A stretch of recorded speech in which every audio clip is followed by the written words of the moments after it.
Record करेंगे। जय श्री राम। गुरुर्ब्रह्मा गुरुर्विष्णु गुरुर्देव महेश्वरा गुरुर्साक्षात् परब्रह्म तस्मै श्री गुरवे नमः। तस्मै श्री गुरवे नमः। ओम शांति शांति। तो हमारा बुक चल रहा है कली हनुमानी। हम अभी अदृश्य चार्ट इसकी बातें कर रहे हैं। पेज नंबर आ गया 207। मैं थोड़ी शुरुआत कर देता हूँ, फिर चित्रा जी पढ़ेंगी, उसके बाद हिरल जी। और हम राम प्रसाद जी को एक पैराग्राफ देंगे, ठीक है। हाँ एक ही पैराग्राफ देंगे, ज्यादा नहीं देंगे। ओके। तो और उसके बाद ज्योति जी को ज्यादा देंगे। समझ में आता है। चित्रा जी आप थोड़ा इमोशन डाले, खाली पढ़ना नहीं है आपको। और ठीक हिरल जी को थोड़ा आराम से बैठना है। हिरल जी को ज्यादा काम करके बैठना है, इधर उधर का नहीं देखना है, नहीं तो वीडियो ऑफ करके रखना है। और है। जब ध्यान में बैठते हो तो वो हाँ हिरल जी को बोलना है कि खाली मेरा ध्यान अभी इस सेशन में हो, ना ही इधर उधर कुछ भी हो। तो अपने आप यूनिवर्स देखता है, आपको कम परेशानी होगी। ओके। तो पेज नंबर 207 पे है अदृश्य चार। अब हमें विवेक काया के बारे में बताइए, इधर आया था ना, हाँ जी, यही है। है ना। अब हमें विवेक काय के बारे में बताए देव। उर्वा ने उत्सुकता से कहा। चिरंजीव गुरु बोले, आपकी विवेक काया मानती है कि एक व्यक्ति स्वयं कभी पूर्ण नहीं हो सकता। वह मानती है कि यदि कुछ पूर्ण है तो वह कई किरदारों से बना है। इसलिए आपके किरदार को पूर्ण करने के लिए आपकी विवेक काया अन्य किरदारों के साथ नए संबंध बनाने की चेष्टा करती है और पहले से बने रिश्तों को सुधारने की चेष्टा करती है। जैसे आपकी भौतिक काया अपने आसपास की चीजों को उपभोग और गैर उपभोग के रूप में चिन्हित करती है, वैसे ही आपकी विवेक काया अन्य किरदारों को शत्रु और मित्र आदि के रूप में चिन्हित करती है। आपकी विवेक काया कुछ किरदारों को आपके किरदार से दूर दूर धकेलने और अन्य किरदारों को आपके किरदार के समीप लाने की इच्छा रखती है। यदि दूरी का बदलना कठिन हो तो वह हर संभव तरीकों से अन्य किरदारों के व्यवहार में परिवर्तन लाने की इच्छा रखती है। आपकी विवेक काया यह सब करने की चेष्टा कैसे करती है? अन्य किरदार के साथ विचार वस्तु और समझ और समय साझा करेंगे। आपके किरदार के साथ विचार वस्तु और समय साझा करके मैं अपने कबीले में कुछ परिवर्तन लाने की इच्छा रखता हूं देव। उर्वा ने सत्तावधी स्वर में कुछ ऐसा कहा कि अन्य मातंगों को आश्चर्य हुआ। जब मैं मुखिया बन जाऊंगा तो मैं इस इच्छा को पूरा करने के लिए काम करना शुरू करूंगा। क्या ये मेरी आत्मा की इच्छा है या मैं केवल अपनी विवेक काया की इच्छा की अनुकृति कर रहा हूं देव? हनुमान जी ने कहा, परिवार मित्र मंडली समुदाय जनजाति गांव नगर वर्ग जाति राज्य आदि आपकी विवेक काया द्वारा खींची गई सीमाएं रखा रेखाएं हैं। इन रेखाओं से अन्य किरदारों की आपकी किरदार से का अनुमान लगता है। उदाहरण के लिए विवेक काया की दृष्टि में आपके परिजन और मित्र आपके समुदाय के जनों की तुलना में आपके अधिक समीप है। सामान्य तौर पर आप किरदारों को इन सीमा रेखाओं से केवल इसलिए बाहर नहीं धकेल सकते कि वे आपकी विवेक काया की दृष्टि से आदर्श व्यवहार नहीं कर रहे हैं। उदाहरण के लिए आप अपने किसी परिवार के सदस्य को केवल इसलिए अपने परिवार से बाहर नहीं रख सकते हैं कि वह आपकी विवेक काया की दृष्टि में जैसा एक परिजन होना चाहिए वैसा नहीं है। जब आपकी विवेक काया ये मानती है कि अन्य किरदार उसके पूर्ण की अवधारणा में सही नहीं बैठते हैं तो वो उनके आचरण और व्यवहार को बदलने की इच्छा। जब आपकी विवेक काया ये मानती है कि अन्य किरदार उसके पूर्ण की अवधारणा में सही नहीं बैठते हैं तो वो उनके आचरण और व्यवहार को बदलने की इच्छा करती है। यदि आप सत्ता में हैं तो आप नियम बनाते हैं। यदि आपके पास ऐसी कोई शक्तियां नहीं है तो आप चिल्लाते हैं और अन्य किरदारों के बारे में अपनी राय दूर दूर तक पहुंचाना चाहते हैं। तो हाँ उर्वा, आपके कबीले के कामकाज में परिवर्तन लाने की आपकी इच्छा निश्चित रूप से आपकी विवेक काया की ही इच्छा है। मानवीय रिश्तों को बहुत अधिक अहमियत देने वाली उर्मी की विवेक काया के बारे में जानकर विचित्र सा लगा। वह बोली, देव, मेरे परिजन और मित्रगण मुझसे भावनात्मक रूप से जुड़े हैं और भावनाओं में जोड़ घटा का गणित तो होता नहीं है, परंतु विवेक काया द्वारा रिश्ते बनाने की इच्छा तो पूरी तरह गणित पर आधारित लगती है। विवेक काया तो पूर्ण को शतरंज फल फलक की तरह मानती है और अन्य किरदारों को प्यादे मानती है, जो मुख्य किरदार से आदर्श दूरी पर स्थित रहने चाहिए। भावनाएं अंश द्वारा पूर्ण होने के प्रयास को उत्पादक है, और अंश को पूरा करने का प्रयास सभी कायाएं करती है, केवल विवेक काया नहीं। इसलिए भावनाओं सभी कायाएं उत्पन्न करती है, हनुमान जी ने बताया। हाँ, शतरंज फलक उर्वा ने उर्मी की और कृतज्ञता पूर्वक देखते हुए कहा, इसी उदाहरण की मुझे खोज थी। धन्यवाद उर्मी। विवेक काया की पूर्ण के बारे में अवधारणा ना शतरंज फलक की तरह ही होती है। हनुमान जी ने अपनी आंखें बंद कर ली। मैंने इस उदाहरण का इस्तेमाल सकारात्मक संदर्भ में नहीं किया, उर्मी ने त्योरी चढ़ाते हुए। प्रियजन कोई शतरंज के प्याद नहीं है जिनके साथ खेला जा सके। उर्वा बोली उर्वा बोला, उर्मी, इसके बारे में मैं अपनी पूर्वाग्रह के बाहर आकर सोचो। विवेक काया की पूर्ण की अवधारणा एक फलक की तरह ही तो होती है। चलो उसको विवेक फलक नाम दे देते हैं। जैसे शतरंज फलक पर वर्ग होते हैं जिनमें प्यादे रखे जाते हैं, वैसे ही विवेक फलक पर केंद्र वृत्त वृत्त होते हैं। उन सभी वृत्तों का एक ही केंद्र होता है, जहाँ मुख्य किरदार होता है। एक वृत्त में जीवन साथी होता है, एक वृत्त में परिवार होता है, एक वृत्त में मित्र होते हैं, एक वृत्त में समुदाय होता है। विवेक काया का मानना है कि एक बार इन सभी वृत्तों में आदर्श किरदार आ जाए और सभी रिश्ते सामंजस्य में आ जाए, तो मुख्य किरदार पूर्णता अनुभव करेगा। आदर्श रिश्ते बनाने और बने हुए रिश्तों को सुधारने अथवा समाप्त करने में संबंधित सभी इच्छाएं विवेक काया की इसी मान्यता के कारण पैदा होती है। जब ये इच्छाएं पूर्ति की दिशा में बढ़ती है, तो हम सकारात्मक भावनाओं को अनुभव करते हैं, अन्यथा हम नकारात्मक भावनाओं को अनुभव करते हैं। आप मानो या मानो, जहां तक रिश्ते की बात है, हम सब एक दूसरे के विवेक फलक पर रखे प्यादे मात्र है। उर्मी बोली उर्मी बोली, अपनी भावनाओं को दरकिनार करके आपको तो तुच्छ रस मिलता है, उसका आनंद लो। आपकी छवि एक मस्त मौला की बनी है, और आप उस छवि में फंस गए हो। उसी छवि के कारण आप भावनाओं का उपवास करते हो। अभी जो छोटे छोटे जो दो पैराग्राफ है वो राम प्रसाद जी को पढ़ने हैं, उसके बाद चित्रा जी पढ़ेंगे, ठीक है। दो पैराग्राफ पढ़ना है। राम प्रसाद जी पढ़िए आप। उर्वा बोला, मुझे उस छवि में कैसे होने का बोध है, परंतु मैं विवेक फलक के उदाहरण का प्रयोग भावनाओं को छोटा दिखाने के लिए नहीं कर रहा हूं। आप मेरे कथन को मिथ्या रूप में ग्रहण कर रही हो। उर्मी ने शांत स्वर में कहा, नहीं उर्वा, मैंने तो हनुमान जी से विवेक काया को अच्छी तरह से समझने के लिए प्रश्न किया। आप ही यह सिद्ध करने का प्रयास कर रहे हो कि रिश्ते शतरंज के प्यादों की तरह होते हैं। Yes, thank you sir. Thank you आत्मवंदन सबको। हम्म। नहीं उर्मी, शतरंज के प्यादों को भूल जाओ, शतरंज के खेल को भी भूल जाओ। शतरंज के फलक को आधार बनाकर मैं एक विवेक फलक की कल्पना कर रहा हूँ। उर उर्वा ने स्पष्ट किया, मैंने केवल यह कल्पना करने की चेष्टा की कि विवेक काया की पूर्णता की अवधारणा क्या है।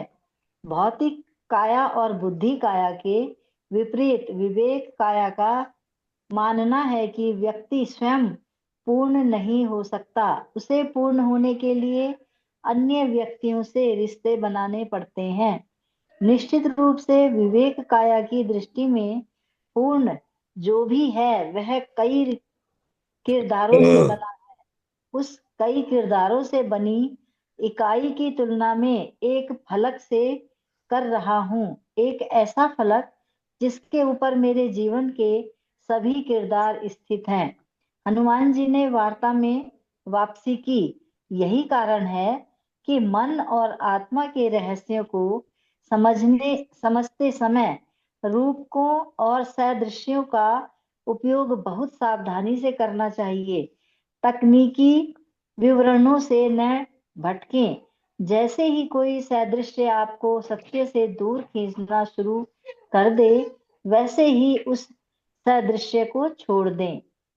उर्वा, मैं समझ सकता हूँ कि आप शतरंज फलक के सादृश्य का उपयोग किस संदर्भ में कर रहे हैं। क्या इसका उपयोग तब तक कर सकते हैं जब तक आपको यह बात स्पष्ट है कि विवेक काया शतरंज नहीं खेल रही है। वह तो विवेक फलक के विभिन्न वृक्षों विभिन्न विभिन्न वृत्तों को भरने के लिए आदर्श टुकड़े खोजने का प्रयास कर रही है।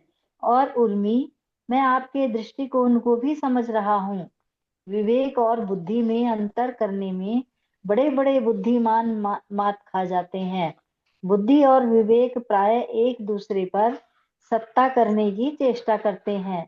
कभी विवेक को हृदय कहते हैं और बुद्धिमान जन विवेक को बुद्धि समझते हैं। विवेक को ठीक से समझने में त्रुटि होती है, क्योंकि समझने का कार्य बुद्धि करती है और बुद्धि प्रायः विवेक को ठीक से नहीं समझती है। आपकी बात सही है कि विवेक जोड़ घटा अथवा हानि लाभ देखकर रिश्ते नहीं बनाता। जो रिश्ते व्यवसायिक होते हैं, उनको बनाने के पीछे बुद्धि की इच्छा होती है, विवेक की नहीं। बुद्धि भविष्य को सुरक्षित करना चाहती है, विवेक वर्तमान में ही किसी के साथ जुड़ना चाहता है। कई बार रिश्ते ऐसे होते हैं जिनको बनाने के पीछे बुद्धि और विवेक दोनों की संयुक्त इच्छा होती है, परंतु संयुक्त इच्छा होते हुए भी ये दोनों आपस में लड़कर बार बार इस बारे में संदेह पैदा करते हैं कि रिश्ता सही है या नहीं। विवेक की इच्छाएं सदा निस्वार्थ होती हैं, क्योंकि आपके किरदार को पूर्ण बनाने का उसका दृष्टिकोण व्यक्तिवादी नहीं अपितु सामूहिक होता है। दूसरी ओर बुद्धि के व्यक्तिवादी दृष्टिकोण के कारण इसकी इच्छाओं में सदा स्वार्थ का गणित होता है। कई बार बुद्धि एक और मिनट विवेक। मैम, एक मिनट। मैं इनको चित्रा जी को पता है विवेक यानी क्या है, पता है सबको? विवेक यानी क्या? विवेक का मतलब विवेक जानते माने हैं? विचार। नहीं नहीं, विवेक यानी विचार नहीं है। हाँ, यस। विवेक से माने बुद्धि से, दिमाग से। नहीं नहीं, दिमाग का हाँ, शब्द है बुद्धि, है बुद्धि यानी दिमाग। तो विवेक का मतलब क्या है समझ में आया? हमने पढ़ा था विवेक के बारे में, बार बार बोलता हूँ। ज्योति मैम, किरण जी, नीरल जी, बताइए। हम अभी विवेक का पढ़ रहे थे, विवेक का अर्थ पता होना चाहिए हमें। मन से कोई भी चीज विचार पूर्वक करके। नहीं मन से विचार करके, मन से सोच कर। नहीं, ये तो हो विचार गया, लेकिन विवेक क्या है? आत्मा विचार से, आत्मा से सोच। नहीं नहीं, ये भी नहीं है उसका मतलब। आप है ना, मन से सोच आती है, वो उसको विवेक बोला जाता है, ठीक है। वो थोड़ा बहुत ठीक है, क्लियर नहीं। विवेक यानी क्या होता है मैं ये बोल देता हूँ। क्या ज्योति मैम आपको पता है? अ, विचार विचार तो आम है, उसे तार्किक दृष्टि से जब सोचा और प्रस्तुत किया जाता है वो विवेक है सर। हाँ हाँ, थोड़ा बहुत अभी जा रहे हैं, लेकिन ये भी अभी 50% सही है। और किरण जी, अब्बू दरवाजा बंद कर दे। किरण जी पता है विवेक यानी क्या? किरण जी खाली मोबाइल रख के गए हैं, नहीं है इधर। हिरल जी, नहीं, निर्जन बता, राम प्रसाद। अभी योगिता जी, विवेक यानी क्या आपको पता है? विवेक, योगिता जी, क्या इसलिए बोलते हैं कैमरे के सामने आए। तो ये बहुत अच्छा लाइन लिखा है, इसमें आपको समझ में आना चाहिए। अभी जो पैराग्राफ है ना, वो बहुत अच्छा है हम सभी के लिए। तो विवेक की इच्छा है सदा निस्वार्थ होती है। तो निस्वार्थ यानी क्या है? निस्वार्थ तो पता है। तो विवेक कैसा बनता है ये समझ में आना चाहिए पहला। तो हम विवेक जो रहता है, जो बचपन से लेके अभी तक, जो गर्भ से लेके अभी तक, जो हमारे ऊपर संस्कार बनते हैं ना, तो संस्कार बनते हैं ना, बेटी ये करो, ये मत करो, ये अच्छा, ये बुरा, ये है, वो है, इससे हमें संस्कार बनते हैं। संस्कार, संस्कार यानी पता हो गया ना? हाँ। ओके। तो संस्कार, जब संस्कार बनने लगते हैं, तब जब हम विचार करते हैं, तो जो विचार आते हैं वो संस्कार के ऊपर से बनते हैं। हम कोई निर्णय लेते विवेक से, तो अभी क्या करते हैं हम, जब दूसरों के बारे में कोई पूछा तो राय पूछा तो हम विवेक से निर्णय लेते हैं, लेकिन जब खुद की बारी आती है तो खुद समझ में नहीं आता है क्या करें। आता होता है कि नहीं ऐसा? तो जो विवेक होता है वो निस्वार्थ रहता है, और जो दिमाग से सोचते हैं वो स्वार्थी रहता है मन। अभी अभी हमें कभी बोलना चाहिए कि विवेक यानी क्या। विवेक यानी जो संस्कार से जो बनता है वो विवेक बनता है। कौन सा भी संस्कार हो, वो चोरी वाला घर हो या धार्मिक घर हो, उस पे इफेक्ट नहीं है। जो उस पर संस्कार बने उसी हिसाब से वो निर्णय लेगा। किसी को बैंक दिखा तो वो चोरी वाला बोलेगा हाँ इधर डाका कैसे डालना है, वो सोचेगा, वो उसका विवेक है। लेकिन एक धार्मिक बोलेगा हाँ चलो पूजा करेंगे, अच्छा बैंक बने और पैसा उसमें आए, तो वो अलग बात है। तो ये वो विवेक, तो ये सब होता है। और जब बुद्धि से है ना सोचता है मानसी, तो बेटा दरवाजा खोल बुद्धि के से आ सोचता है गया। वो क्या करता है, पैसा एक चाहिए बार में सुन लिया करना। पैसा। ठीक है चित्रा जी। हाँ जी। हाँ हाँ, आपको कुछ ये दरवाजा बंद करना था, ठीक है, आपको रोका हमने बीच में, क्योंकि नहीं नहीं। हमें लगा कि कुछ थोड़ा बहुत समझ के जाए आगे, इसलिए रोका। हाँ जी हाँ जी, सही है सही। तो लेकिन इसमें एक वाक्य आया है हम्म कि विवेक वर्तमान में ही किसी के साथ जुड़ना चाहता है। कई बार रिश्ते ऐसे होते हैं जिनको बनाने के पीछे बुद्धि और विवेक दोनों की संयुक्त इच्छा होती है, परंतु संयुक्त इच्छा होते हुए भी ये दोनों आपस में लड़कर बार बार इस बारे में संदेह पैदा करते हैं कि रिश्ता सही है या नहीं। इसका उदाहरण देते हैं हम, आपको चाहिए क्या उदाहरण? नहीं जब ठीक हम है, ये तो समझ आ रहा है, समझ आ रहा है सबको। आपको तो अभी उम्र हुई है, लेकिन जो अभी भी है, तो जब शादी करते का टाइम सबको आता है ना, लड़का हो या लड़की हो, तो वो सोचता है ये मेरे लिए सही है क्या नहीं। तो हाँ मम्मी पापा बोलते हैं हाँ ठीक है, नहीं ठीक है, कोई बोलता है अच्छा है, बहुत अच्छा है। तो जब हम निर्णय तो लेते हैं वो संयुक्त से लेते हैं, और उसके बाद जो होता है हाँ चलो हो गया, तो बाद में कभी कभी नॉर्मल लोगों के आप बीच में आता है, अरे मैंने मम्मी का सुना हो तो अच्छा होता, मैंने पापा का सुना हो तो अच्छा होता। ये कभी कभी आता है ना निर्णय, एक एग्जांपल दे रहा हूँ, ऐसा नहीं है सब में। तो ये है, तो इस संयुक्त इच्छा से भी लेते हैं निर्णय कभी कभी, दिमाग और दोनों। लेकिन उससे क्या होता है, संदेह बनता है हमेशा। तो इसलिए हमेशा हमें विवेक से निर्णय लेना चाहिए, और उससे भी आगे है अपनी आत्मा को पूछ के करना है। आत्मा आत्मा से कुछ भी समझ में नहीं आए तो अपने आत्मा से पूछो मुझे क्या करना चाहिए, वो रास्ता दिखाता है। भले वो बुरा हो, जो भी उस टाइम वो गलत हो, लेकिन वो आपको रास्ता दिखाएगा। उस टाइम सही नहीं रहा, लेकिन वो उसको पता रहता है आपको कहाँ जाना है, उसको मंजिल पता है आपकी। ठीक है, तो ये है। तो ये बुक बाद में धीरे धीरे पढ़ेंगे तो अच्छा रहेगा, लेकिन खत्म करेंगे, ठीक है। अभी विवेक के बारे में क्लियर हो गया ना, तो ये बहुत इंपॉर्टेंट था इसलिए हमने बोला, रोका थोड़ा। ठीक है, किरण जी और योगिता जी को पेज नंबर बोल दीजिए, जो पीडीएफ वाले हैं। हिरल जी पेज नंबर बोलिए उनको। 222। मेरा 209 है। हाँ हमारा भी 200। 222। 222 योगिता जी, 222 नंबर। हाँ। दीप्ति मैम 222, किरण जी 222। ओके, चलो। विवेक की इच्छा सदा निस्वार्थ होती है, क्योंकि आपके किरदार को पूर्ण बनाने का इसका दृष्टिकोण व्यक्तिवादी नहीं अपितु सामूहिक होता है। दूसरी ओर बुद्धि के व्यक्तिवादी दृष्टिकोण के कारण उसकी इच्छाओं में सदा स्वार्थ का गणित होता है। कई बार बुद्धि और विवेक एक ही इच्छा रखते हैं, परंतु विपरीत कारणों से मित्रता का संबंध ही ले लो। आप दो कारणों से किसी के साथ मित्रता करने की इच्छा कर सकते हैं। एक तो अपने भविष्य को सुरक्षित करने के लिए। आपकी बुद्धि मित्रता को एक लेन देन के संबंध के रूप में देखती है, जिसमें आप आशा करते हैं कि भविष्य में कोई आवश्यकता पड़ने पर मित्र आपकी सहायता करेगा। दूसरा, इसलिए कि आप उस व्यक्ति के साथ एक निस्वार्थ लगाव अनुभव करते हैं। आपकी विवेक काया उस व्यक्ति को अपने समीप लाने की इच्छा करती है, उर्मी बीच में ही बोल पड़ी, बिल्कुल देव, यही तो मैं कह रही थी कि रिश्ते निस्वार्थ होते हैं। कुछ रिश्तों में तो हम जीवन भी बलिदान कर सकते हैं, जैसे कि माता पिता के साथ संतान का रिश्ता। हनुमान हनुमान जी ने कहा, दूसरे किरदारों के लिए अपनी आवश्यकताओं का त्याग करने की इच्छा तब अंकुरित हो सकती है जब आपकी विवेक काया अन्य किरदारों को अपने से अधिक महत्वपूर्ण भाग मानती है। भाग किसका? अपनी पूर्ण की अवधारणा का, पूर्ण का नहीं। जो असल में पूर्ण है, उस परमात्मा के लिए वो सब समान है, परंतु विवेक काया के पूर्ण होने की अवधारणा में कोई अधिक महत्वपूर्ण है तो कोई कम महत्वपूर्ण है।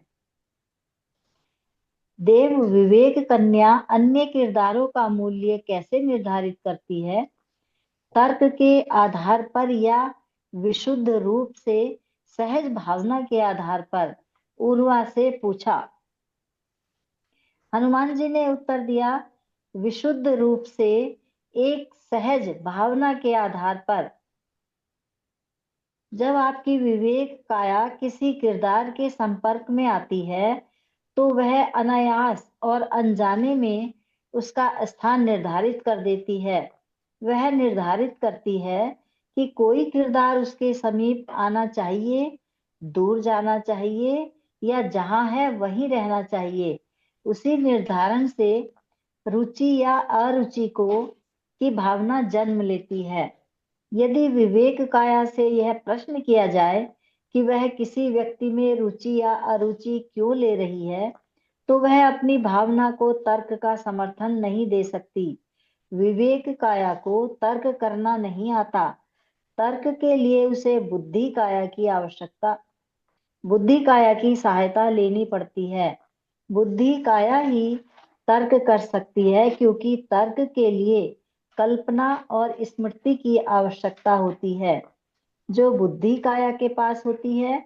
यही कारण है कि हम बुद्धि और विवेक को एक ही मान लेते हैं, या विवेक को सही तरह से नहीं समझ पाते। बुद्धि काया और विवेक काया दो अलग मानसिक कायाएं हैं। एक बुद्धि काया और विवेक काया दोनों अलग मानसिक कायाएं हैं। विवेक काया केवल अनुभव करती है, वह स्वयं संवाद भी नहीं कर सकती, क्योंकि भाषा ज्ञान भी बुद्धि के पास होता है। भाषा के प्रयोग के लिए स्मृति में संग्रहित शब्द भंडार की आवश्यकता होती है, और वाक्य बनाने के लिए कल्पना की। अतीत की स्मृति और भविष्य की कल्पना दोनों बुद्धि काया के पास हैं, और बुद्धि काया विवेक काया द्वारा उत्पन्न भावनाओं को प्रकट करने अथवा उनके पीछे तर्क ढूंढने का कार्य कितनी बुरी तरह से करती है, ये तो सब जानते हैं। उर्वा ने आह भरी, बहुत बुरा काम है। वास्तव में उर्मी ने सहमति प्रकट की। जब रिश्तों की बात आती है तो भौतिक काया भी बुद्धि काया से अच्छा संवाद कर लेती है। भावनाओं को व्यक्त करने के लिए आंसू अक्षरों से बेहतर हैं और चेहरा पृष्ठ से बेहतर है। उर्वा ने कहा, भौतिक काया संवाद नहीं कर सकती। आंसू तथा चेहरे के भाव द्वारा वह विवेक काया की भावनाओं को अपने ढंग से प्रदर्शित करती है। वह अन्य किरदारों के साथ वस्तुएं साझा करके तथा उनके लिए कुछ करके भी विवेक काया की भावनाओं को प्रदर्शित करती है। उर्वा के मन में एक विचार आया जो उसने प्रकट नहीं किया। मेरी विवेक काया उर्मी को संसार के किसी अन्य किरदार से अधिक महत्व देती है। इस अंतरंग भावनाओं को व्यक्त करने के लिए मेरी विवेक काया भौतिक काया की सहायता लेना चाहती है। इसलिए उर्मी के साथ एक होने की मेरी इच्छा विशुद्ध रूप से भौतिक नहीं है। इस इच्छा को मेरी विवेक काया का समर्थन भी प्राप्त है। चिरंजीवी हनुमान जी ने कहा, जब प्रभु श्री राम अयोध्या से अपने राज्य पर शासन कर रहे थे, तब अधिकांश नागरिक उनसे प्रेम करते थे और उनके निर्णयों का समर्थन करते थे। भले ही वे सबसे आदर्श राजा थे, उनके भी आलोचक थे। उनके प्रबल समर्थक आलोचकों से तर्क करके उन्हें समझाने और मनाने का प्रयास करते थे, परंतु कोई लाभ नहीं होता था। कुछ समर्थक तो आलोचकों को दुष्ट भी घोषित कर चुके थे। इससे पहले कि उन दो समूहों के बीच घृणा का बीज अंकुरित होता, प्रभु राम ने संतों से आग्रह किया कि वे विवेक काया के बारे में ज्ञान का प्रचार करें। ज्ञान प्राप्ति के पश्चात समर्थकों को समझ में आ गया कि प्रभु राम जैसे आदर्श और विराट व्यक्तित्व से द्वेष करना भी मानवीय स्वभाव के विरुद्ध नहीं है। भले ही आपका कबीला कुछ ही जनों का समूह है, परंतु उनमें से भी कुछ जन आपसे द्वेष करते हैं। उर्वा, आप उनसे कैसे निपटेंगे? उर्वा ने कहा, कोई बात नहीं देव, पूर्ण के बारे में उनकी अपनी अवधारणा है। उनके विवेक फलक पर जनजाति के मुखिया की जगह चिन्हित है। उनका मानना है कि मैं उस जगह को भरने के योग्य नहीं हूँ। यही कारण है कि वे मुझसे द्वेष करते हैं। इसमें कुछ अनुचित नहीं है, अपितु मैं तो उससे सहमत हूँ। मेरी विवेक काया को भी लगता है कि मेरा किरदार उस जगह को भरने के योग्य नहीं है। मैं अपने आप से द्वेष करता हूँ। मैं कई बार स्वयं सोचता हूँ कि देवताओं ने मुझ में क्या देखकर इस महान जनजाति का नेतृत्व करने के लिए मुझे चुना है। मैं तो केवल एक सामान्य व्यक्ति हूँ। हनुमान उनके सामने प्रकट कर दिया है और उसके पश्चात भी वे आपसे द्वेष करते हैं, तो आप केवल यह आशा कर सकते हैं कि उनके पूर्ण की अवधारणा कभी बदलेंगी और उस अवधारणा में आपका स्थान बेहतर हो जाएगा। आपको यह ध्यान रखना है चाहिए कि उनकी बुद्धि और विवेक दो अलग अलग काया है। यदि उनकी विवेक काया आपसे द्वेष करती है, तो उनकी बुद्धि काया से तर्क करने का कोई अर्थ नहीं है। हाँ, यदि आप उन्हें यह समझाना चाहते हैं कि आप उनके लिए उपयोगी है, तो आप उनकी बुद्धि काया के साथ संवाद कर सकते हैं, क्योंकि बुद्धि काया की रुचि केवल भविष्य को सुरक्षित करने के लिए अन्य किरदारों का उपयोग करने में है। दूसरी ओर विवेक काया निस्वार्थ संबंध बनाना चाहती है। आपके व्यक्तित्व का पूरा चित्र पाने के पश्चात भी यदि वे आपसे राग नहीं करते हैं, तो उनके साथ बहस करने का कोई अर्थ नहीं है। उन्हें आपके बारे में नकारात्मक राय के साथ जीने दे। विवेक काया जो अनुभव करती है, निस्वार्थ भावनाओं के पीछे कोई तर्क नहीं होता। इसमें मनुष्य की राजाओं, रानियों, प्रसिद्ध जनों और काल्पनिक किरदारों के प्रति राग द्वेष भी शामिल है। बहस करने और राय बदलने का प्रयास करने का कोई अर्थ नहीं है। अधिक से अधिक आप यही कर सकते हैं कि जिसकी किरदार से वे द्वेष करते हैं, उसके बारे में आप उनकी जानकारी बढ़ाएं और उसका एक बेहतर चित्र प्रस्तुत करने की चेष्टा करें। इस संसार में आधे से अधिक मानवीय शोर गुल बुद्धि और विवेक के बीच रस्साकसी के कारण में है। आपकी विवेक काया किसी से सहज रूप से राग या द्वेष करती है और बुद्धि उस राग द्वेष का विश्लेषण करने में लग जाती है। उर्वा ने अपनी मंगेतर उर्मी के प्रश्न का उत्तर देने का प्रयास किया। हर किसी को संतुष्ट करना संभव नहीं है। आवश्यक नहीं कि हर कोई हमसे राग करे। इस सत्य को स्वीकार कर लेने में ही सुख है। सच कहा।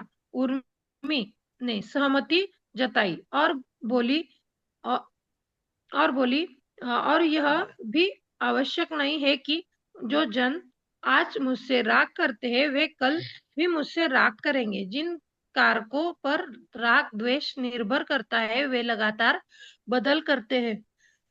मेरी व्यक्तित्व मेरी विवेक काया की पूर्ण की अवधारणा मेरे व्यक्तित्व के बारे में दूसरों को उपलब्ध जानकारी, मेरे संवाद करने की क्षमता और मेरे आंतरिक व्यक्तित्व को बाह्य रूप में प्रस्तुत करने की मेरी क्षमता दूसरों के मेरे प्रति पूर्वाग्रह आदि आदि। उर्वा ने उर्मी से कहा, यदि कोई आपसे इसलिए द्वेष करता है कि वह आपके सच्चे व्यक्तित्व को नहीं जानता, तो वह आपसे द्वेष नहीं करता, आपकी उस मिथ्या छवि से द्वेष करता है जो उसके मस्तिष्क में छप गई है। यस हनुमान जी के गहरे स्वर में मैम, हो गया आपका। ज्ञान गुंजा। यस मैम, आपका हो थैंक गया। यू। यस हिरल जी, आपको एक पेज होने के बाद रुकना है। एक पेज तो हाँ, आपको पता नहीं पड़ चलता है, सही है। यस हिरल जी, पढ़िए। आत्मवंदन सभी को। हम्म। हनुमान जी के हनुमान जी के गहरे स्वर में ज्ञान गूंजा। आपकी अन्य कायाओं की तरह विवेक काया की पूर्ण की अवधारणा भी मिथ्या है। विवेक काया भी कभी नहीं जान सकती कि पूर्ण क्या है। उसकी आपके किरदार को पूर्ण बनाने की इच्छाओं का कोई परिणाम नहीं निकलने वाला है। चाहे वो कितने भी किरदारों के साथ संबंध जोड़े और कितने भी किरदारों के साथ संबंध तोड़े, वह एक आदर्श समूह का निर्माण नहीं कर सकती। और किसी भी समूह में अपने आप में पूर्ण होने का तो प्रश्न ही नहीं उठता। इसलिए आत्मा को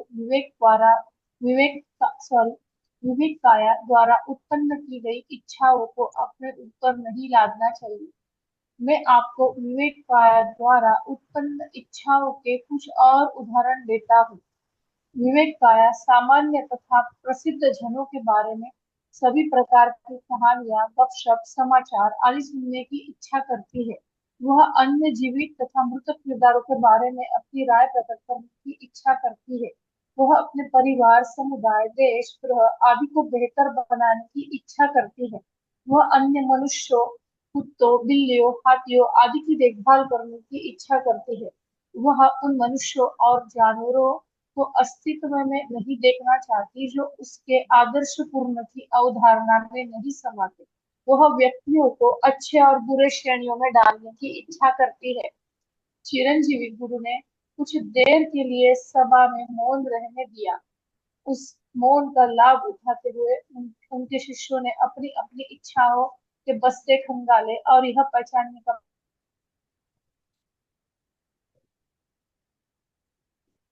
क्या हो गया, आवाज? प्रयास किया कि उनमें से कौन कौन सी इच्छाएं समर्थित थी। उर्वा ने मौन भंग करते हुए कहा, देव, मेरी सभी इच्छाएं तो बस उन्हीं 3 कायाओं द्वारा निर्मित लगती हैं जिन पर हमने अभी तक चर्चा की है, भौतिक काया, बुद्धि और विवेक।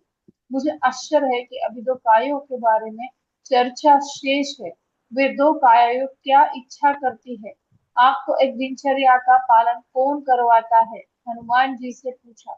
आप नित्य एक निश्चित समय पर जागने की इच्छा रखते हैं। आप दिन के दौरान एक निश्चित समय पर अपना भोजन करने का प्रयास करते हैं। आप आदतें बनाते हैं। आप चीजों को व्यवस्थित करना पसंद करते हैं। आप स्वच्छता की इच्छा रखते हैं। संसार में बहुत अधिक अराजकता, अनिश्चितता और अस्त व्यस्तता है। आप अपने जीवन में जितना संभव हो सके उतनी निरंतरता, पूर्वानुमेयता और व्यवस्था लाने की इच्छा रखते हैं। आपकी 5 कायाओं में से कौन सी काया ऐसी इच्छा एक करती है? संस्कार काया। युवा मातंगों ने अनुमान लगाया। हो सही। गया मैम। हनुमान जी ने जी। मैम मैम, हो गया। हाँ सर। थैंक यस ज्योति मैम, संस्कार काया, युवा मातंगों ने अनुमान लगाया। यहाँ से पढ़ना है। जी सर। संस्कार काया। मैम जो योगिता मैम रह गया, योगिता मैम रह गया। सॉरी मैम, आपको लास्ट देते हैं। बोलू सर। हेलो, बोलू सर। हाँ, यस, संस्कार काया।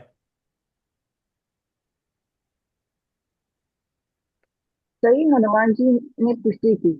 आपकी संसार काया भी आपके किरदारों को पूर्ण बनाना चाहती है, किंतु उसकी पूर्ण की अवधारणा अलग है। उसका मानना है कि जो पूर्ण है वो सुसंगत, व्यवस्थित, पूर्ण, सूचनीय, पद्धतिबद्ध, निश्चित व नियमित है। वो आपको पूर्णता की अपनी इस अवधारणा के समीप ले जाने की इच्छा करती है।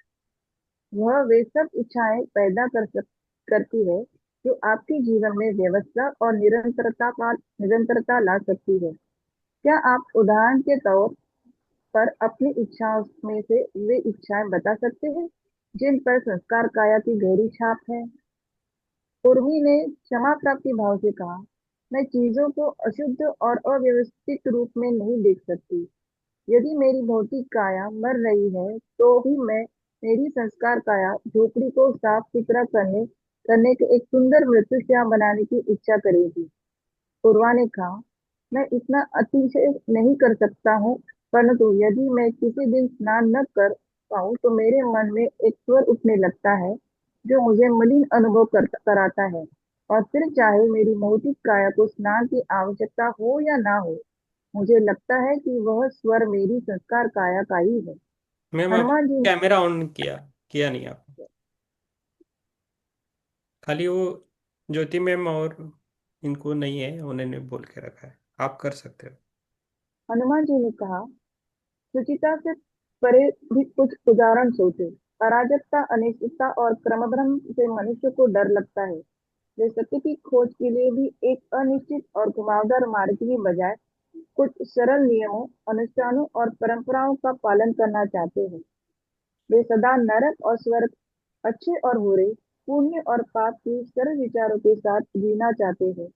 वे सदा विचारधारा और मान्यता के एक छोटे से घोंसले की खोज में रहते हैं जिसमें वे चैन से अपना जीवन बचा सके। क्यों? संस्कार काया के कारण आपके बारे में कुछ भी अपरिवर्तनशील नहीं है। आप हर पल बदल रहे हैं। आपके आसपास सब कुछ बदल रहा है, तो भी आप स्वयं की एक अपरिवर्तनशील छवि बना लेते लेते हैं और उससे चिपक रहने का प्रयास करते हैं। महाभारत काल में एक महत्वपूर्ण किरदार पराक्रमी भीष्म संस्कार काया द्वारा की गई इच्छाओं को समझने के लिए एक बड़ा उदाहरण है। भीष्म एक महान योद्धा थे जिन्होंने स्वयं की एक बहुत बड़ी कड़ी छवि बना ली थी। उस छवि के कारण उन्होंने यह वचन दिया कि वे सदा उस व्यक्ति के प्रति निष्ठावान रहेंगे जो सिंहासन पर बैठेगा, और वे स्वयं किसी राजा नहीं बने। दुर्भाग्य से एक वृद्ध व्यक्ति ने उस सिंहासन पर अधिकार कर लिया। उस सिंहासन के प्रति निष्ठावान रहने की उन्होंने शपथ ली थी। छवि से चिपकने रहने की इच्छा के कारण वे एक दुष्ट राजा के बुरे कर्मों में सहभागी बन गए थे। एक कठोर नैतिक संहिता का पालन करने की उनकी इच्छा ने उन्हें मानव इतिहास में सबसे अनैतिक कार्यों का पक्षकार बना दिया। यदि वे स्वयं द्वारा निर्मित छवि को तोड़ लेते तो संभवतः मानव इतिहास का सबसे बड़ा रक्तपात न होता। आप सभी। मैम हो गया, थैंक यू, थैंक यू, हो गया। यस, अभी ज्योति मैम पढ़ेंगी, सभी सुनिए आराम से। ज्योति मैम थोड़ा फास्ट पढ़िए आप। जी सर। आप सबकी एक छवि है जिससे आप चिपके रहने का प्रयास करते हैं। उस छवि के प्राय दो चेहरे होते हैं। सामने वाला चेहरा दूसरों की ओर होता है और पीछे वाला चेहरा स्वयं की ओर। आप चाहते हैं कि अन्य जन आपके सामने वाले चेहरे को देखें। पीछे वाला चेहरा आपका निजी होता है, परंतु उसमें भी आप एक निरंतरता और अपरिवर्तनशीलता बनाए रखने का प्रयास करते हैं।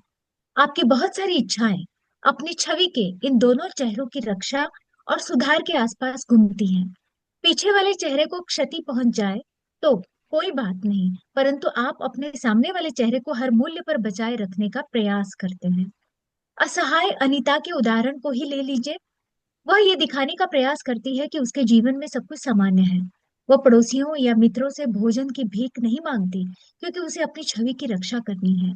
सामान्यता की इस छवि का पिछला चेहरा पहले ही टूट चुका है। वह स्वयं तो ये जानती है कि उसके जीवन में कुछ भी सामान्य नहीं है। यदि मैं आपसे अपने बारे में कुछ बताने के लिए कहूँ, तो आप अपनी छवि के सामने वाले चेहरे का वर्णन करेंगे। यदि मैं आपसे यह आत्ममंथन करने के लिए कहूँ कि आप कौन हैं, तो आप अपनी छवि का पिछला चेहरा पढ़ेंगे। भले आपके जीवन का हर दिन अलग रहा हो, आप अपने व्यवहार में नियमितता देखते हैं।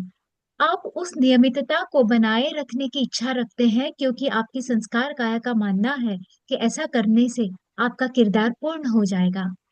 उसकी पूर्ण की अवधारणा ही दोषपूर्ण है।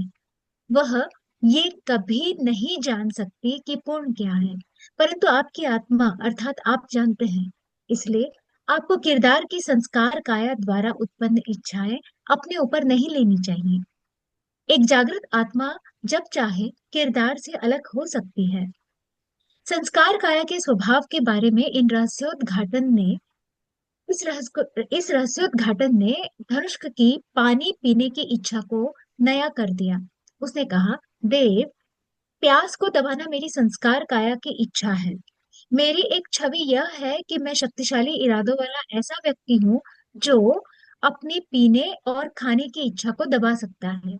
अतीत में मैंने गर्भ से लंबे समय के लिए उपवास किए हैं। अब जब मैं इसके पीछे अपनी संस्कार गाय का हाथ देखता हूँ, मुझे अपनी प्यास का दमन करना व्यर्थ लगता है। मैं अब पानी पीना चाहता हूँ। धनुष्क का परम मित्र उर्वा बोला, परंतु धनुष्क, पानी पीकर आप अपनी भौतिक काया की इच्छा की अनुकृति कर रहे हैं। चाहे आप पानी पियो अथवा प्यास को दबाओ, आत्मा की स्वतंत्रता के संदर्भ में दोनों परिदृश्य एक जैसे हैं। दोनों परिदृश्यों में आपकी आत्मा आपकी कायाओं की इच्छा को अपने ऊपर लाद रही है। धनुष्क अपनी भौतिक काया की इच्छा के अनुसार अभी तो पानी पी लो, हनुमान जी ने सुझाव दिया। जब धनुष्क ने अपनी प्यास बुझा ली, तब हनुमान जी ने आगे कहा, आपकी 5 कायाओं द्वारा की गई इच्छाओं के साथ जाना कोई बुरी बात नहीं है। आप जब तक चाहें इन सुंदर भ्रमों का आनंद ले सकते हैं, परंतु आपको बोध होना चाहिए कि इन भ्रमों से बाहर कैसे निकलना है। नहीं तो आपकी आत्मा आपकी 5 कायाओं की दया पर आश्रित हो जाती है और एक दास बनकर रह जाती है। मुझे समझ नहीं आ रहा, देव, क्या मुझे उस जगह पर स्वच्छता रखनी बंद कर देनी चाहिए जहां मैं रहता हूँ? क्या मुझे नियमों का पालन नहीं करना चाहिए? क्या मुझे जीवन में सुसंगत नहीं होना चाहिए? मुझे अपनी संस्कार काया द्वारा की गई इच्छाओं का विरोध कैसे करना चाहिए? कालंदक क्षीण स्वर में बोला। उसने निश्चित ही हनुमान जी द्वारा अभी अभी बोले गए कथन को नहीं सुना था। आप विरोध क्यों करना चाहते हैं? हनुमान जी ने कहा, जब आप अपनी एक काया की इच्छाओं का विरोध करते हैं, तो आप अन्य 4 कायाओं में से एक की इच्छाओं का समर्थन कर बैठते हैं। आपकी 5 कायाएं मिलकर एक ऐसे कक्ष का निर्माण करती हैं जिससे बाहर निकलने का कोई छोटा सा भी द्वार नहीं है। इच्छा का विरोध करने से आप इस कक्ष से मुक्त नहीं हो सकते। पूरे तन मन से ही अलग होना है, किसी एक काया से नहीं। पूरे तन मन को अपने से अलग देखना और जानना है। आपकी संस्कार काया को स्वच्छता की इच्छा करने दो, आपके किरदार को स्वच्छता पर कार्य करने दो। परंतु आप एक आत्मा है, आपको इस उस इच्छा की अनुकृति करने की आवश्यकता नहीं है। कालिंदक को उत्तर मिलने के पश्चात उर्वा ने वार्ता को आगे बढ़ाने के लिए प्रश्न पूछा, 5वीं काया क्या इच्छा करती है, देव? हनुमान जी ने कहा, चित्त काया की इच्छाएं आपकी संस्कार काया की इच्छाओं के विपरीत हैं। आपकी चित्त काया के भी आपके किरदार को पूर्ण करना चाहती है। उसका मानना है कि यदि कुछ पूर्ण है, तो वह अराजक, बेतरतीब, अनगढ़, अज्ञेय, अव्यवस्थित, अनियमित, अप्रत्याशित और तर्कहीन है। क्या आपने कभी नियमों को तोड़ने, संकट भरे कार्य करने, हानिकारक पदार्थों का सेवन करने, इधर उधर भटकने, अज्ञात की गहराइयों में कूदने, किसी को मारने या स्वयं को मारने की इच्छा अनुभव की है?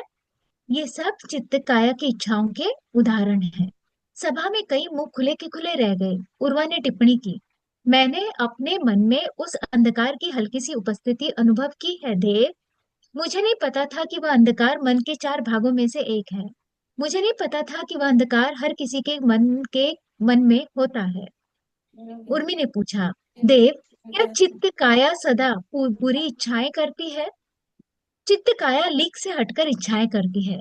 चिरंजीवी गुरु ने कहा, वे इच्छाएं बहुत अच्छी अथवा बहुत बुरी हो सकती हैं। क्या आपने कभी नायक की तरह कारनामे करने की इच्छा की है? क्या आप असंभव और अवास्तविक परिदृश्यों की कल्पना करते हैं जिनमें आप नायक बनकर जनता की रक्षा करते हैं? आपने कभी योग शक्ति से बहुत सारी संपत्ति प्राप्त करके उसका गुप्त दान करने के बारे में सोचा होगा? आपने ये शारीरिक और मनोवैज्ञानिक सुख देने की इच्छा की होगी। आपने मानदंडों और परंपराओं के विरुद्ध विद्रोह करने की इच्छा की होगी। उर्मी ने कहा, देव, ये सब चरम इच्छाएं हैं। ऐसी इच्छाएं कभी कभी जन्म लेती हैं। क्या इसका अर्थ यह है कि साधारण जीवन में चित्त काया की कोई भूमिका नहीं है? चित्त काया आपके साधारण जीवन में महत्वपूर्ण भूमिका निभाती है, हनुमान जी ने बताया। हाँ, ऐसा बहुत कम होता है कि चित्त काया अपनी चरम इच्छाओं को आगे लाए। बस अन्य कायाओं द्वारा की गई इच्छाओं का पीछे से समर्थन करती है। यदि चित्त काया न होती तो आप उनमें से कई काम न करते जो आप साधारण जीवन में करते हैं। चित्त काया अन्य कायाओं द्वारा की गई इच्छाओं को एक हल्का सा धक्का भर देती है जो निर्णायक साबित होता है। मैं आपको एक उदाहरण देता हूँ। मान लीजिए कि आप किसी के घर पर हैं और वे आपको भोजन का प्रस्ताव करते हैं। खाने के रूप और गंध को देखकर आपकी भौतिक काया इच्छा करती है कि आप प्रस्ताव को ठुकरा दें। फिर आपकी संस्कार काया आगे आती है। आपकी एक छवि बनी हुई है आप किसी की भावनाओं को चोट नहीं कर सकते और किसी को ना नहीं बोल सकते। आपकी संस्कार काया इस छवि से चिपके रहने की इच्छा करती है, अर्थात वह खाने के प्रस्ताव को स्वीकार करने की इच्छा करती है। आपकी भौतिक काया संस्कार काया का विरोध करती है। दोनों की शक्ति समान है। कौन सी काया जीतेगी? वह काया जीतेगी जिसको चित्त काया का समर्थन प्राप्त होगा। मान लीजिए कि आपकी चित्त काया अपनी शक्ति संस्कार काया की पीछे लगाती है। तब तब आपकी भौतिक काया अवांछनीय भोजन करने के लिए बाध्य हो जाएगी। चित्त ने संस्कार का समर्थन केवल इसलिए किया ताकि भौतिक काया में अव्यवस्था पैदा हो सके। चित्त काया अराजकता और अव्यवस्था करने के लिए तरसती है। वह भौतिक काया को भी समर्थन कर सकती थी, जिससे कि संस्कार काया की छवि को क्षति पहुंचती और संस्कार काया में अव्यवस्था पैदा हो जाती। उर्मी बोली, यह तो पूर्ण रूप से दुष्टता है देव।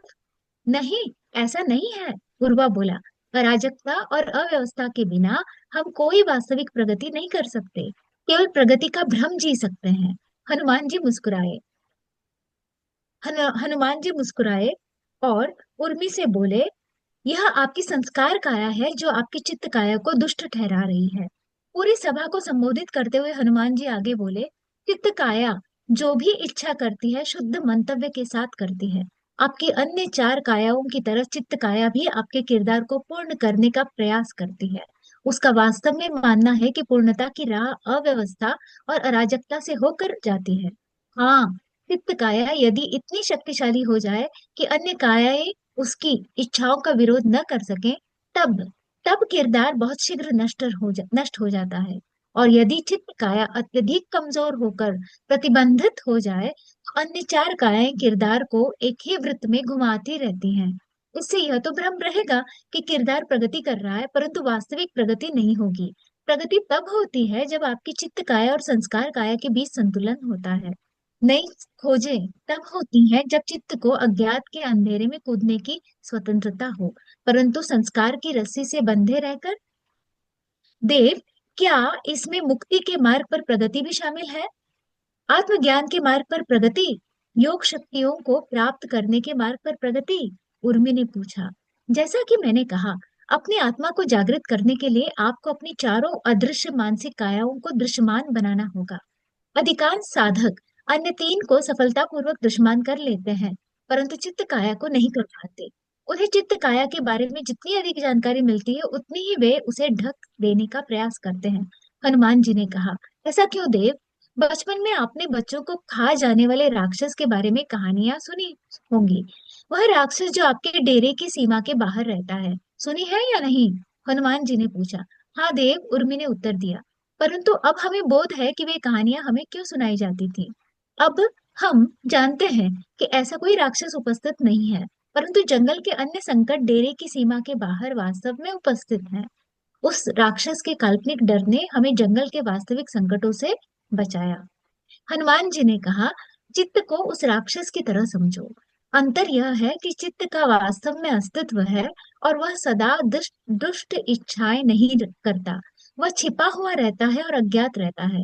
वह आपके नियमित जीवन में की गई इच्छाओं को प्रभावित करता है, परंतु आगे आकर नहीं, पीछे रहकर। चित्त से आपकी प्रत्यक्ष भेंट कभी कभी ही होती है और वह भेंट प्रायः अप्रिय ही होती है। चित्त से ठीक प्रकार भेंट करने की बजाय आप वापस अपनी अन्य कायाओं के पास भागते हैं और चित्त के अस्तित्व को पूरी तरह से नकारने का प्रयास करते हैं।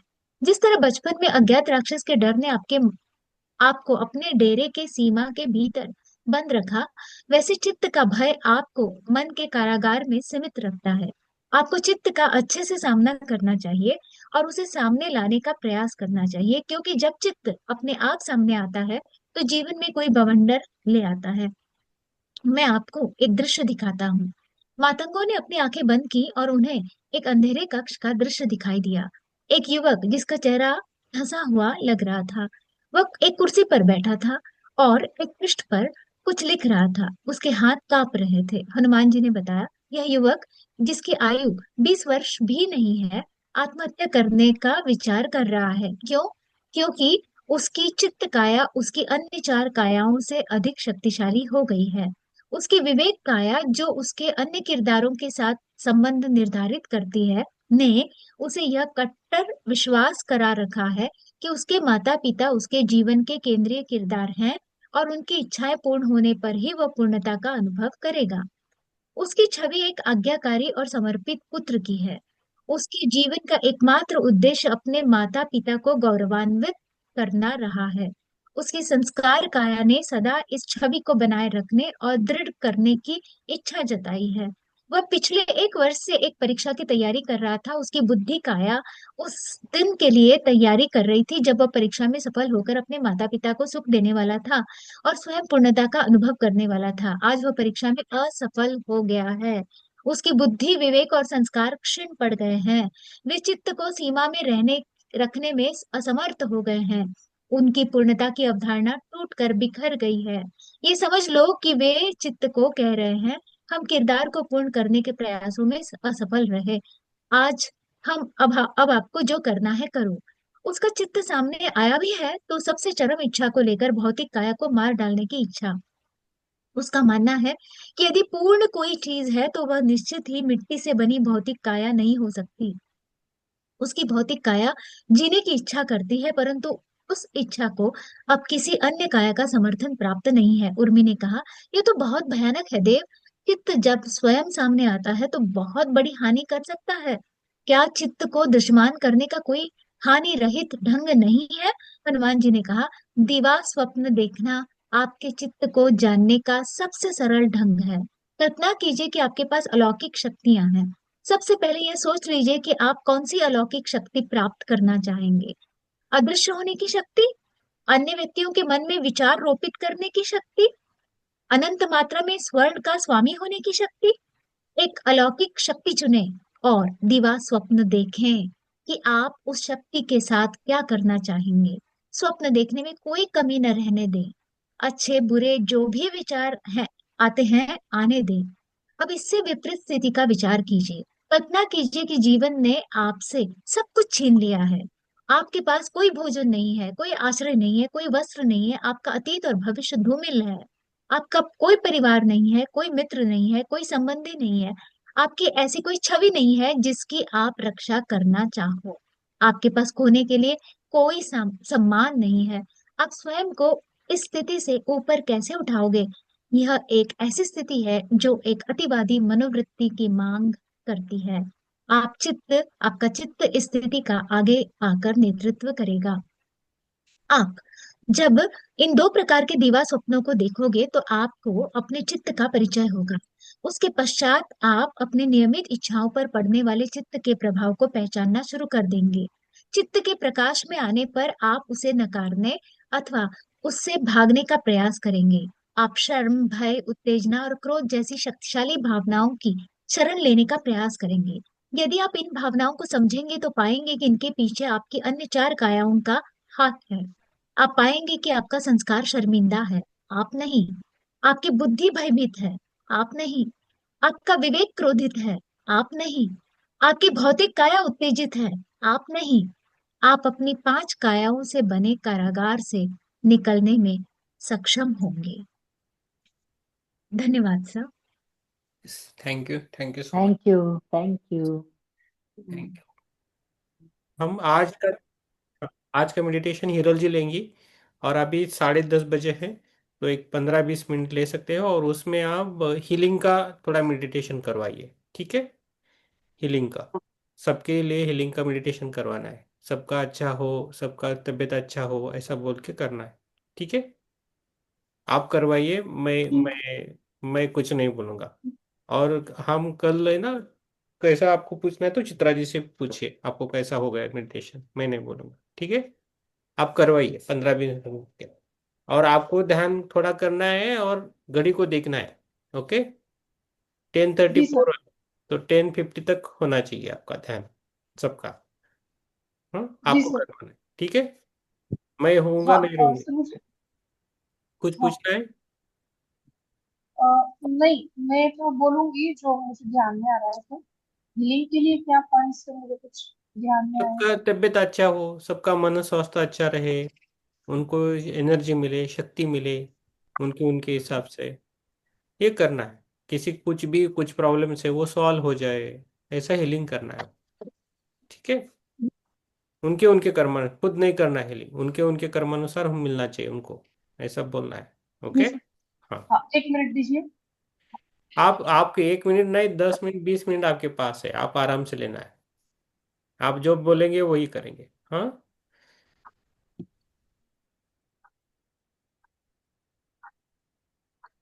10:50 तक होना चाहिए, ओके? 10:50 10:55 तक, 11 बजे क्लोज करेंगे, ठीक है? हाँ। और बिंदास लीजिए, डोंट वरी, हम आपके साथ है, सभी लोग आपके साथ है।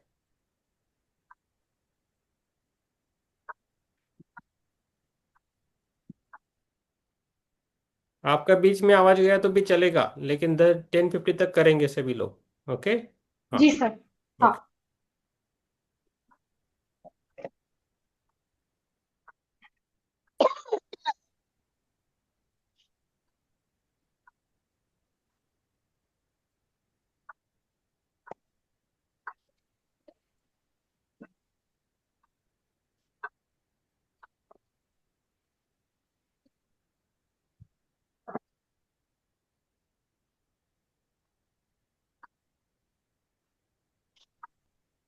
मास्टर्स, कृपया विनती है आप सब लोग ध्यान के लिए रेडी हो जाएं। अपना अपना आसन ग्रहण कर लें। सुखासन में, या आप जैसे बैठना चाहते हैं वैसे आप अ, बैठ सकते हैं। आपके हाथों को क्रॉस कर लें। अपनी आंखें कोमलता से बंद कर लें, और अपनी सांसों पे ध्यान केंद्रित करें।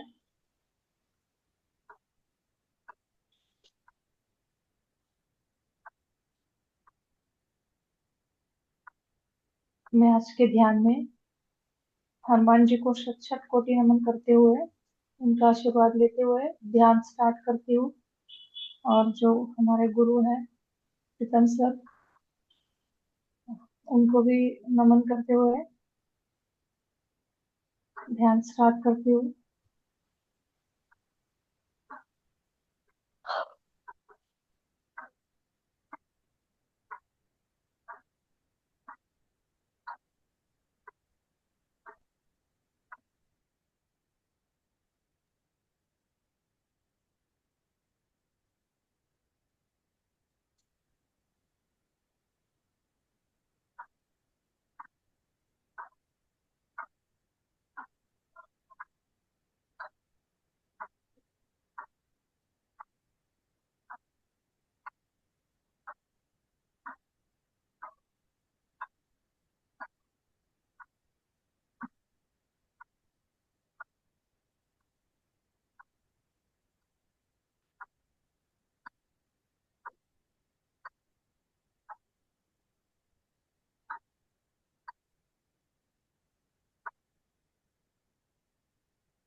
यूनिवर्स, हनुमान जी, आप हमें सबको एक अच्छा मानसिक, शारीरिक और भावनिक स्वास्थ्य प्रदान करें। हमारे जीवन में शांति आए, सफलता आए, हैप्पीनेस आए।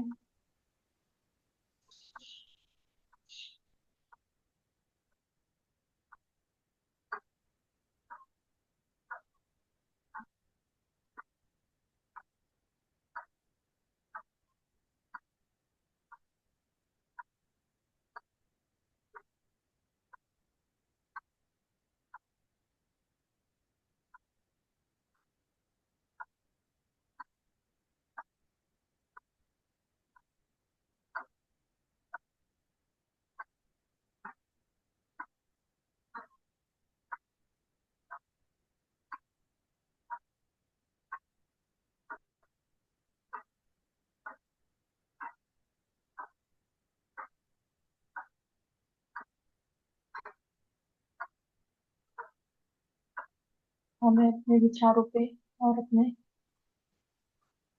कृति पे एक नियंत्रण रखना चाहिए, जिससे हम अपने अच्छे कर्मा बनाएंगे और एक अच्छा शारीरिक स्वास्थ्य भी प्राप्त कर पाएंगे।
हम अपने जीवन में बहुत सारे भारी प्रयास करते हैं, परंतु हमें अपने भीतर जाना है, और जितने हम भीतर जाते जाएंगे, हम शांति, आनंद और हर एक प्रयास में हमें सफलता मिलती जाएंगी। जितना हम भीतर जाएंगे, अपने आप को शांत रखें, सांसों पर फोकस करें।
बस आखिरी 2 मिनट है। आप वापस आपके शरीर में वापस आए। अपने शरीर को फील कीजिए, अपने आसन को फील कीजिए।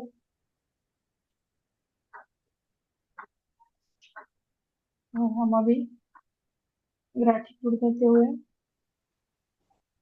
सबसे पहले हम ग्रैटिट्यूड हनुमान हनुमान जी को देंगे, जो उनकी ब्लेसिंग्स हमारे साथ है आज। इस बुक को हम ग्रैटिट्यूड देंगे, इस बुक के ऑथर को हम ग्रैटिट्यूड देंगे। हम अपने गुरु प्रीतम सर को भी ग्रैटिट्यूड देंगे, उन्होंने हमें मौका दिया इसके लिए आज के दिन। हमारे माता पिता का धन्यवाद करेंगे, हमारी सासू का धन्यवाद करेंगे, हमारे शरीर का धन्यवाद करेंगे, पंचभूतों का धन्यवाद करेंगे,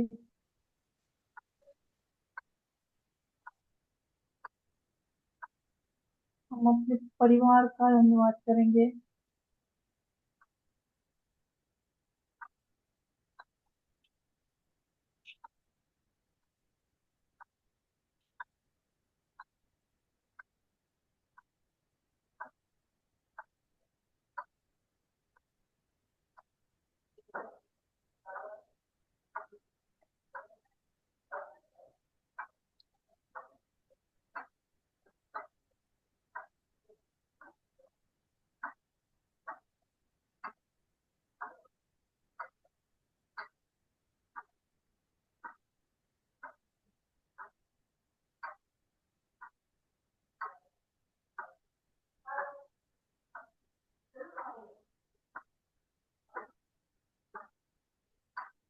हमें धरती माता का धन्यवाद करना है,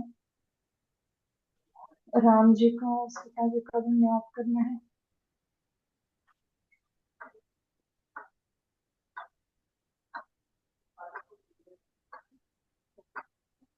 इस प्रकृति का धन्यवाद करना है।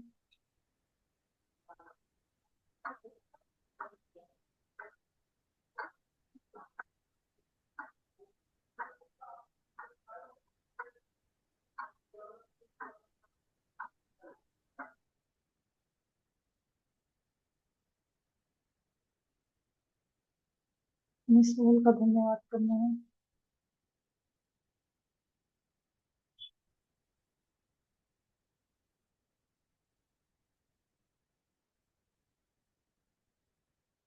धीरे धीरे आप ध्यान में से बाहर आइए। आपके हाथों को अपने आंखों पे रखते हुए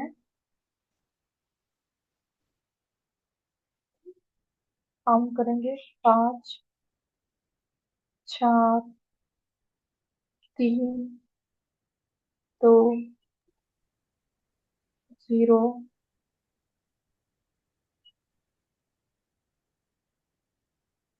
और अपनी आंखें खोलेंगे।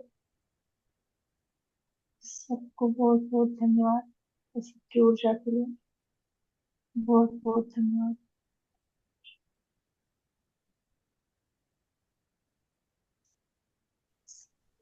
थैंक यू हिरल मैडम, बहुत थैंक यू अच्छा मैम, ध्यान आप ही लगा, बताइए। जी बहुत अच्छा ध्यान लगा। Thank you. प्रयास थैंक यू करते आपको रहो, भी। प्रयास जी करते रहो, उन्नति के शिखर पर चढ़ते रहो। थैंक यू आपके ब्लेसिंग के लिए, थैंक यू। Yes, good. हमें रिकॉर्ड किया है, हमने बाद में जी यूट्यूब पे डालेंगे, जी सर। आप सुन सकते हो बाद। जी सर। यस, आपकी मम्मी तो सो गई, इतना जाना अच्छा हो गया, जी सर। किरण जी भी सो गई है। यस, बहुत बढ़िया। सर मैंने आज सुबह ही सोचा था कि मैं मम्मी को दोपहर को ध्यान करवाऊंगी, पर उनको ज्वाइन करना नहीं आता ना, तो मैं उसको दोपहर को बता रही थी कि तुम सीख लो जूम कैसे क्या, तो मुझे आसान पड़ेगा यहाँ से तुमको करवाना या कैसे। हम्म, धीरे आपने तो धीरे। सबका करवाया। मुझे छोड़ जी के। Sir thank you. यस। मेरा ध्यान नहीं लगा, मेरी आंखें बंद हो रही है, पर हाँ मैंने दोपहर को मेरा ध्यान होता है सर, अभी थोड़ा हाँ, बहुत अभी एक 12 अभी बजे के आपको सेशन। बात नहीं करना है, आपके बारे में बाकी जी बोलेंगे। जी सर। जी sir. Yes. Sorry. Kiran ji को मैं कैसा लगा पूछ सकते हैं। किरण जी, योगिता जी, ज्योति मैम। अच्छा था जी सब्जेक्ट। बताइए। हम्म।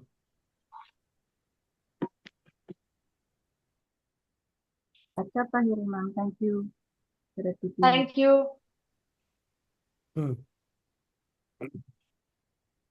यस। ध्यान बहुत अच्छा रहा सर, बहुत अच्छा रहा ma'am, thank you very much. ये यार आपको भी थैंक यू मैम। बहुत बढ़िया। यस। राम प्रसाद जी आ गए। यस राम प्रसाद जी। ठीक है, चलो आज का ध्यान अच्छा हुआ। Yes. Thank you sir, thank you sir Ram. पुनः। यस। यस। बोलिए राम प्रसाद जी, योगिता जी, बोला। Thank you all ma'am. Yes. Thank you बोलना है।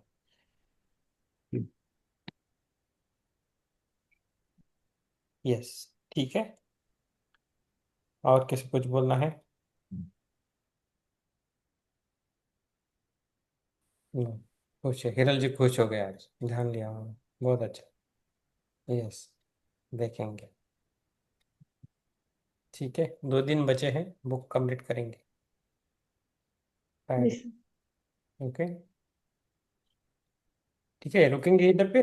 थैंक यू सभी को, हाँ धन्यवाद। सर, हाँ शुभ रात्रि। सर। ओके, थैंक यू शुभ सभी को। रात्रि। सबको शुभ। शुभ रात्रि। यस। ठीक है।